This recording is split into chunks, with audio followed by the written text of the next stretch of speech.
शिव गुरु की चर्चा शिष्य भाव जागरण की अनुपम विधा है। कैसे? दीदी कृपया समझाया जाए। शिव की चर्चा यानी दूसरा सूत्र, ये शिव की चर्चा दूसरा सूत्र ये बताता है कि स्वयं भी शिव के शिष्य बने और दूसरों को भी प्रेरित करें, यानी हम भी शिव के शिष्य बन सके और हम दूसरे को भी शिव की तरफ चलने के लिए प्रेरित कर सके। ये कैसे होगा? थोड़ा हम जीवन को देखते हैं, साहब दीदी के जीवन को। साहब ने शिव को गुरु बनाया, मां नीलू माधव जी ने उनका साथ दिया। क्या क्या किया उन्होंने लोगों को बुला कर चाय पिलाई, खाना खिलाया, जूठी थालियां भी धोई। क्यों? एक डिप्टी कलेक्टर को क्या जरूरत है? एक राज परिवार की बेटी और डिप्टी कलेक्टर की पत्नी को क्या जरूरत ये करने की? लेकिन उन्होंने किया। किस लिए? कि वो तो शिव से बन ही रहे हैं, बने ही हैं, लेकिन जगत के दूसरे लोग भी शिव से बन सके, इसके लिए जो कर सकते थे सब किया। हम क्या क्या करते हैं? हम अपने जीवन में जब देखेंगे तो हम खुद ही समझ जाएंगे कि हम क्या क्या करते हैं। क्योंकि बहुत बार हम सिर्फ आयोजन किसी ने किया है तो हम जाते हैं, चर्चा करके चले आते हैं, लेकिन अपने प्रतिदिन के जीवन में भी हम ये काम करते हैं कि नहीं? हम किसी अनजान व्यक्ति से शिव की बात करते हैं और उसको शिव की तरफ चलने के लिए प्रेरित करते हैं। अगर करते हैं तो ठीक है, खुद अपने यात्रा ठीक रहे, हम शिव के शिष्य बने रहे, इसके लिए शिव से दया मांगते हैं। शिव की चर्चा, शिव को प्रणाम ये करते हैं। अगर करते हैं तो ठीक है, क्योंकि शिव से दया मांगना भी उतना ही जरूरी है, शिव को प्रणाम करना भी उतना ही जरूरी है जितना शिव की चर्चा करना है। तीनों सूत्र जरूरी है, तभी दिए गए, नहीं तो क्यों दिया जाता? एक ही सूत्र रहता, सारे सूत्र क्यों होते? तीनों सूत्र जरूरी थे, इसलिए तीनों दिए गए। शिव की चर्चा अगर सिर्फ एक सूत्र हम करते रह गए तो हमारा संतुलन बिगड़ेगा, क्योंकि शिव की चर्चा के लिए हमको उतरना होगा समाज में, और समाज में उतरने पे क्या क्या है, दुनिया में क्या क्या मिलता है? बहुत कुछ, सम्मान, पैसा, सुविधा, चीजें, सब कुछ मिलता है। लेकिन अगर हम पहला और तीसरा सूत्र करते रहे, मेरा मन शिव से दया मांगता ही रहे और हम शिव को नमन करते रहे, तो दूसरा सूत्र करने पे भी कितना भी लोग सम्मान देंगे, आपको याद रहेगा कि किसके कारण दे रहे हैं।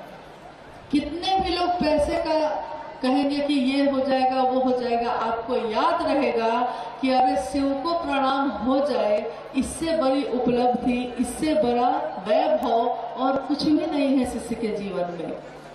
तो जब दूसरा सूत्र हम करते हैं तो हम दोनों चीजों का ध्यान रखते हैं कि दया की स्थिति में मेरा मन झुका भी रहे और नमन के प्रयास में भी हम लगे रहें, तभी ये दूसरा सूत्र सार्थक है। शिष्य भाव जागरण की अनुबंध विधा है। जागरण, जागिए गुरु मेरे, मुझे भी खुद जगाइए। हे मेरे गुरु, हे मेरे शिव, आप जागिए और मुझको भी जगाइए। शिष्य कह रहा है, ये नहीं कह रहा सिर्फ आप जाग जाइए, आप तो जगे ही हैं, लेकिन मैं जो सोया हूँ, मेरे मन प्राण पे जो अंधेरा, अंधकार आच्छन्न है, उसका क्षय करिए, उसको तो हटाइए। क्योंकि जो भी ये तीनों सूत्र हैं, ये तीनों सूत्र अक्षय स्रोत हैं ऊर्जा के। ऊर्जा है इसमें बहुत ज्यादा। अक्षय यानी जिसका कभी क्षय नहीं हो, क्षरण नहीं हो, ऐसा ये अक्षय स्रोत है जो तीनों सूत्र करने वाले को ऊर्जा से भर देता है। लेकिन अगर हम नहीं करते हैं सही से तो हमारा मन नहीं जागता। हमारा मन जागे, शिव के लिए जागे, जगत के लिए तो जगा ही हुआ है। पैसा पॉकेट में है, पैसा कहाँ कहता है कि मैं इतना हूँ। 5 रुपया, 1 रुपया का सिक्का, 5 रुपये का सिक्का, 10 रुपए का नोट मेरे पॉकेट में है, ये पैसा तो नहीं बोलता, लेकिन हम उसके लिए जगे हुए हैं। इसलिए हमको पता है कि मेरी अलमारी में कितने पैसे हैं।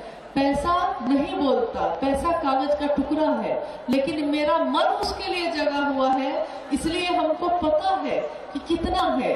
कपड़े नहीं बोलते, लेकिन मेरा मन उसके लिए संवेदनशील है, तो हमको पता है मेरे पास कितना कपड़ा है। घर, संपत्ति, खेत कुछ भी नहीं बोलता, किसी में भी आवाज नहीं है, इस धरती का ही वैभव है वो, लेकिन मेरा मन उसके लिए जगा हुआ है। तो हमको पता है कि मेरे खेत की जमीन कितने इंच आगे है, कितने इंच पीछे है, ये भी मुझको पता है। यहाँ तक कि कभी कभी एक बार एक गांव में खूब हंगामा हो गया, खूब झगड़ा हो गया। पता चला कि मेरे को थोड़ा सा सिर्फ काट दिया था, थोड़ी सी मिट्टी काटा था उसका, बस सारा झगड़ा इसी बात पे था। सोचिए तो, क्या उस मेयर ने आके उस किसान को कहा था कि हम तुम्हारे हैं? नहीं कहा था। मेरा मन जगा है उसके लिए, तो हमको पता है। लेकिन शिव के लिए नहीं जगा है ये मन। शिव के लिए जग जाए, इसके लिए शिव से दया मांगिए, शिव की बात करिए, शिव को नमः शिवाय से प्रणाम करने की कोशिश करिए, शिव के लिए जग जाए। 70-80 साल के जीवन के लिए कितनी योजना है, कितनी चीजें हैं, लेकिन हजारों साल की जो जीवात्मा की यात्रा है उसके लिए कोई योजना नहीं, उसके लिए कुछ भी नहीं सोचते। सामने वाला व्यक्ति मुझसे नाराज न हो जाए, इसके लिए मन नहीं है, तब भी उसको प्रणाम करते हैं। लेकिन मेरे शिव ना मुझसे अलग हो जाए, इसके लिए शिव को प्रणाम क्यों नहीं करते? शिव को प्रणाम तो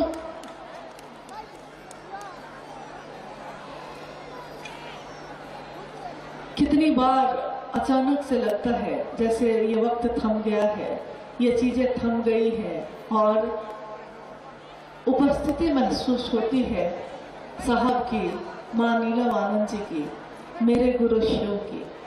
क्योंकि वो कहते हैं कि मुझको कोई प्रणाम करे या ना करे, लेकिन मेरी करुणा तो उस पर बहती ही है। मुझको कोई प्रणाम ना करे तब भी मुझको चाहत नहीं है, शिव को चाहत नहीं है कि कोई उनको प्रणाम करे। उनकी करुणा सतत प्रवाहित है, प्रवाहित ही रहती है। तभी तो हम पैदा होते हैं, तभी तो हम जीवन जीते हैं, तभी तो हम सांस ले पाते हैं। लेकिन हम भी कैसे हैं, कैसे व्यक्ति हैं हम, कैसे इंसान हैं हम, कि सबके लिए सुख दुख की परवाह करते हैं। लेकिन मेरे ईश्वर जिसकी इच्छा का प्रतिफल है हम और आप, जिसके कारण ये दुनिया है, जिसके कारण ये धरती, ये आकाश है, जिसके कारण ये अग्नि, ये जल, ये सब कुछ है, हम उसी को भूल के बैठे हैं। तो जागिए गुरु मेरे, मुझे भी खुद जगाइए, मुझको भी जगा दीजिए, ताकि मैं जग तो जाऊं, अंधेरा तो मेरे मन का दूर हो जाए। शिष्य के जीवन की जो ये बात है कि वो शिव की चर्चा करता है, इसके पीछे एकमात्र कारण यही है कि उसका मन जग जाए। दूसरों को जगाने में मेरा भी मन जगता है। दूसरे को स्टेशन पहुंचाने गए हैं हम, लेकिन उसको पहुंचाने में खुद भी पहुंच गए हैं। तो क्या पता दूसरों को शिव की तरफ चलाते चलाते हम खुद भी तो चल रहे हैं। ऐसा तो नहीं कि हम रुक गए, दूसरे को चलाया है तो खुद भी चले हैं। तो आइए इस जागरण की बेला में, इस महादेव के जागरण की बेला में हम सब अपनी आहुति दें, हम सब अपने जीवन का सर्वोत्तम क्षण दें। क्योंकि शिव के लिए जब हम पूजा के भाव में आते हैं, हम सबसे सुंदर फूल चढ़ाते हैं, सबसे साफ जल चढ़ाते हैं, सबसे सुगंधित इत्र लगाते हैं। यानी कि हमको लगता है कि महादेव को इससे कम क्या चलेगा, लेकिन महादेव को हमारे आपके मन का भाव चाहिए। वो सबसे सुंदर हम कब अर्पित करेंगे? दूसरों के लिए जगह है इस दिल में, सिर्फ शिव के लिए जगह कब होगी इस मन में? जब हो जाएगी तब समझिएगा कि जागरण हो गया है शिष्य का।